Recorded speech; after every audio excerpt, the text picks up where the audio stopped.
दोस्तों, यदि आपको पढ़ा हुआ एक बार में समझ नहीं आता, आप बार बार पढ़ते रहते हैं, कई सारे पेज पढ़ जाते हैं, कई पन्ने पढ़ जाते हैं, आधा एक घंटा आपने पढ़ा और पढ़ने के बाद आपको कुछ भी इसमें से समझ नहीं आ रहा होता, मुश्किल से 2-3 लाइनें याद हो पाती हैं। यदि ऐसी समस्या है तो इस वीडियो को कंप्लीट देखते रहिए। हम आपको इस वीडियो में बताएंगे कि आखिर ऐसा आपके साथ क्यों होता है और इससे आप कैसे बच सकते हैं। आप कौन सा तरीका अपनाएं ताकि आप एक बार में ही पढ़कर सब कुछ समझ सकें। आप कुछ भी पढ़ें, आपको एक बार में समझ आ जाए और याद हो जाए और आप उसे भूल ना पाएं, चाह कर भी भूल ना पाएं। चलिए शुरुआत करते हैं और समझते हैं। सबसे पहले स्टूडेंट के बारे में समझ लीजिए। 2 कैटेगरी के स्टूडेंट यहाँ हम मान सकते हैं।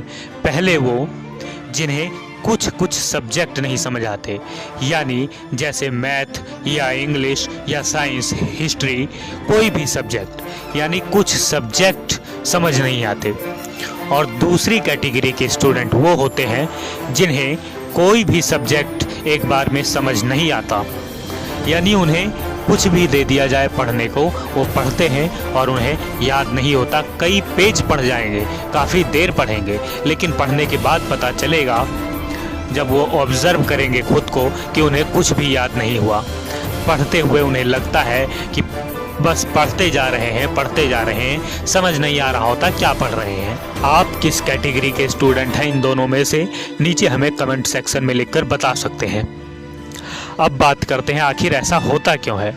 दोनों कैटेगरी के स्टूडेंट, उनके साथ ऐसा होता इसलिए है क्योंकि जब वो पढ़ने बैठते हैं तो उनके दिमाग को पढ़ने की आदत नहीं है। वो समझा कर खुद को, मजबूरन कह लीजिए या ज़रूरत कह लीजिए परिस्थितियों की, वो ज़रूरत के हिसाब से पढ़ रहे होते हैं और दिमाग को पढ़ने की आदत नहीं होती, इसलिए उन्हें पढ़ा हुआ एक बार में समझ नहीं आता। दिमाग बोझिल हो जाता है पढ़ते हुए, और जब दिमाग बोझिल हो जाएगा, दिमाग पे बहुत सारा बर्डन आ जाएगा, तो आपको समझ नहीं आ सकता।